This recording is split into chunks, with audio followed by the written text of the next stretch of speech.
Sa darating na huling dalawang laban ng Gilas sa Window 6 ng FIBA 2023 World Cup Asian Qualifiers ay makakaharap nito ang Jordan at Lebanon na dati nang nakasagupa sa 4th at 5th window ng torneo. Noon nga ay natalo ang Gilas sa Lebanon kasama na dito naglaro sina Kai Sotto at Jordan Clarkson. Ngunit sa 5th window nanalo naman ang Gilas kontra Jordan ng 8 puntos sa harap ng home crowd ng kalaban. Dito nga ay pinangunahan nila Kai Sotto, Dwight Ramos at Gilas naturalized Ange Kouame ang pagkapanalo. Inilabas nga ng SBP ang 24 Gilas pool lineup nitong nakaraang araw para sa Window 6 na gaganapin next month. 12 lang dito ang makukuha at magiging official lineup kaya naman kilalanin natin ang mga posibleng maging 12-man lineup ng Gilas na pantapat sa mas mataas na ranking na Team Jordan at maituturing na tahimik na powerhouse na Lebanon. Ang bagong naturalized player ng Gilas na si Justin Noipy Brownlee ay nasa unang listahan natin na makakasama sa lineup ng Gilas. Si Justin ay import ng Barangay Ginebra, isang veterano at magaling na import na nakakuha kamakilan lang ng 6 na titulo ng perfect record 6 of 6 nang tulungan nitong mag-champion ang Gin Kings sa finals kontra Bay Area Dragons noong nakaraang linggo January 15, 2023. Medyo mahaba na din ang listahan sa resume ng ating kababayan bilang isang import player.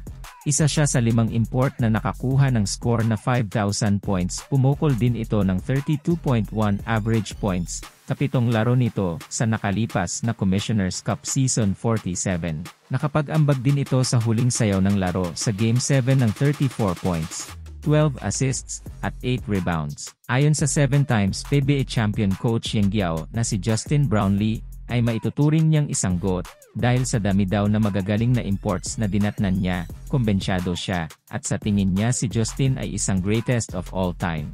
Sa pagkakaloob naman sa kanya bilang isang official Filipino citizen mapupunan nito ang kawalan ng naturalized player ng Gilas kung ang ibang player ay hindi available na maglaro tulad kina Jordan Clarkson na kasalukuyan naglalaro sa National Basketball Association at si Ange Kouame na sigurado din naman tayo na hindi problema kay Justin Noipy kung sino man ang makakasama niya sa lineup dahil sa pamilyaridad nito sa manlalarong Pinoy at elite playmaker, lalo na sa papalapit na Window 6 ngayong February. Hindi tayo magiging excited at masaya kung wala sa listahan natin si Kai Sotto. Ang big man ng Adelaida ay malaki ang chance na makasama sa laro ng Gilas ngayong Window 6. Si Kai ay isang consistent starter ngayon ng Adelaida 36ers, kung saan nakakuha ito ng season high na 16 points nang makasagupa nila ang New Zealand Breakers. Dito nga ay pinakita ni Kai kung ano ang pwede niyang magawa sa team pag binibigyan siya ng playing time. Siya ay isang efficient big man mapa-opensa man o sa depensa, kaya niyang makipagsabayan sa loob at labas ng paint. Si Kai ay gumawa din ng 13.3 points, 9.3 rebounds, at isang assist sa nakaraang appearance nito sa FIBA World Cup Asian Qualifiers. Ang monster rebounder at masipag kumuha ng bola na si Scottie Thompson ay kasama din sa listahan natin. Ang gwardiya na hustle guy ng Barangay Ginebra ay magpapamalas muli ng kanyang kasipagan sa court sa susunod na buwan mapa-opensa man at depensa. Ang 6'1" amazing Scottie ay maganda ang pinakitang laro sa nakaraang laban ng Gilas na nakapag-ambag at pumukol ng average 5.8 points, 7.3 rebounds, at 4 assists with 69.2 field goals percentage. Si Scottie ay nakakuha din ng Best Player of the Conference Award kasabay niya dito si Justin Brownlee na nakakuha naman ng Best Import of the Conference Award sa nakaraang PB Commissioner's Cup Season 47. Ang all-around guard ng Levanga Hokkaido na si Dwight Ramos na pumakawala sa nakaraang window ng 13.4 points, 6.3 rebounds, at 2.9 assists, ay kasama sa listahan natin na maglalaro sa Window 6. Ang 6'4" wings ay naging solido ang laro sa nakaraang appearance nito sa FIBA Qualifiers. Ang Japan B-League star ay hindi nakalaro sa 2023 B-League All-Star Weekend nitong nakaraang January 13, 2023 dahil sa natamong tweaking injury. Dahil naman sa pag-atras niya sa laro napatawan ito ng suspension at hindi nakapaglaro sa round of 18 games kontra Utsunomiya Breaks noong nakaraang January 18, 2023. Ang Pinoy import ay hindi nakapaglaro sa B-League ng 7 sunod-sunod na laban pagkatapos ma-injury ito, habang natalo sila sa 99-84 kina Matthew Wright at Kyoto Hanaris noong nakaraang November. Sana maging fully recovered na si Dwight sa darating na window at asahan natin na ang combo guard na smooth shooter ay makakasabay muli sa pangmalakasang laruan ng Lebanon at Jordan.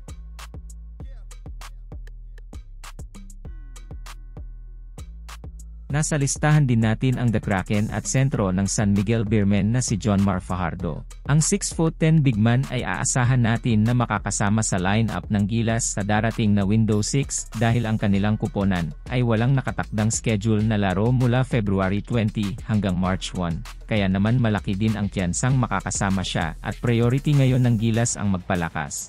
Ang post-scorer at solid rebounder ay matagal-tagal na din na hindi nakakasama sa Gilas sa mga FIBA tournaments.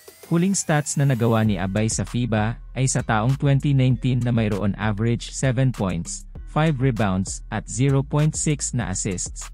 Ang 6-time most valuable player ay nagkaroon ng throat injury sa nakaarang season ng PB Commissioner's Cup at bumaw agad ito nang makabalik sa laro at matulungan ang San Miguel na manalo with a convincing win 131-103 laban sa Terra Firma Jeep.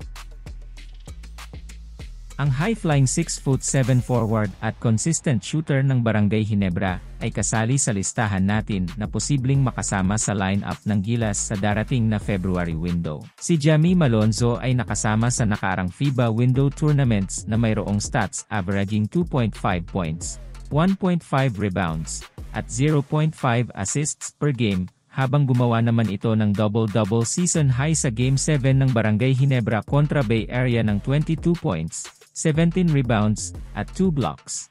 Ang posterizer ng Gin Kings ay unang pagkakataon na makakuha ng championship title sa bago nitong kuponan at squad. Ang solid dunker at posterizer ng Ginebra na si Japit Aguilar ay nasa listahan din natin na makakapaglaro sa Gilas squad sa Window 6 dahil sa maganda naman ang performance na nagawa nito sa huling laban ng Gilas. Nakita natin sa huling window kung gaano siya naging aggressive na makalibre at makakuha ng tira. Napansin din natin na gumanda ang ball handling ability nito at shooting percentage. Siya ay nakapagtala ng average 8 points per game, 3.7 rebounds, at 2 assists per game sa nakaraang laro nito sa FIBA World Cup 2023 Asian Qualifiers. Ang 6'2" swingman ng Talk in Text tropang giga na si Roger Pogoy na maganda din ang pinakitang performance sa nakaraang laro ng FIBA World Cup Asian Qualifiers ay nasa wishlist lineup natin para sa February window. Si Pogoy ay isang improved player na maituturing ng Gilas dahil sa nagkaroon ito ng dissenting stats averaging 8 points, 3.2 rebounds, at 1.2 assists per games sa loob lang ng 17 minutes of play sa nakaraang FIBA appearance nito. Ang tropang Giga Stars ay isang deadly shooter sa threes. Siya ay nakapagtala ng average 17.6 points per game with 41.2 field goals percentage from the threes sa nakaraang PBA Commissioner's Cup.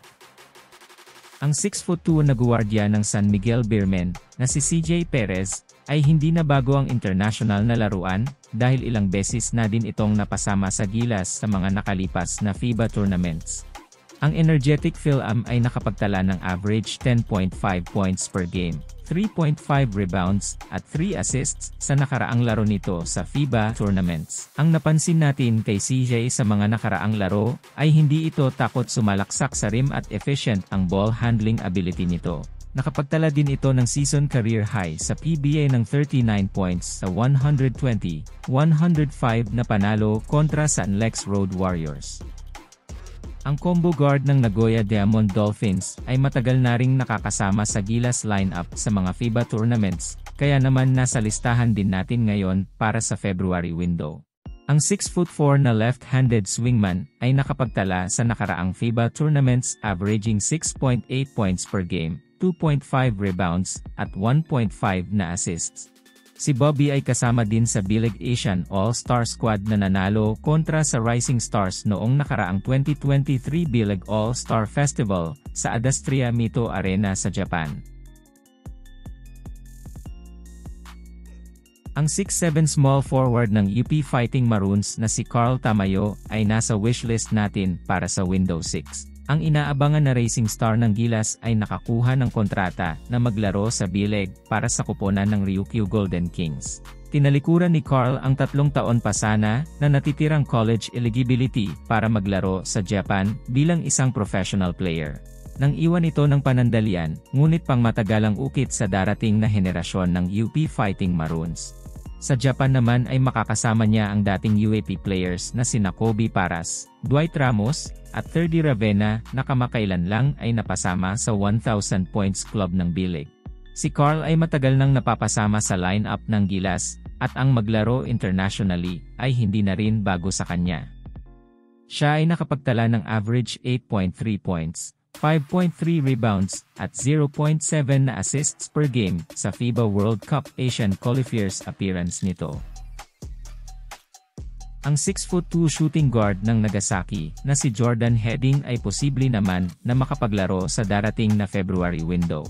Siya ngayon ay pang-4 sa kanilang kuponan pagdating sa shooting na mayroong 12.7 points average per game. Matagal-tagal na din itong hindi napapasama sa lineup ng Gilas, kaya naman this time pwede na siguro niyang ibalik ang deadly shooting nito sa threes tulad sa nakaraang laro sa Belgrade, Serbia, kung saan pumukol ito ng 80% field goals mula sa 3. Si Jordan ay nakapagtala sa nakaraang FIBA appearance ng average 10.5 points, 1.3 rebounds, at 2.3 na assist. Ang starter natin ay ang big man at sentro na si Kai Sotto, sina Justin Brownlee at Carl Tamayo para naman sa forward position, Dwight Ramos para sa shooting guard position, at para naman sa point guard ay ibigay natin sa monster rebounder at terrific passer na si Scottie Thompson. Ang coach ng Windows 6 ay si Coach Chot Reyes pa din na balitang-balita na magfo-focus para na din preparasyon hindi lang sa ngayong window kundi pati na din sa darating na World Cup na gaganapin dito sa Pinas bilang isa sa 3 host ng torneo. Pwede na rin ilapag nyo sa comment section ang pambato niyong 12-man lineup ng mapag-usapan natin.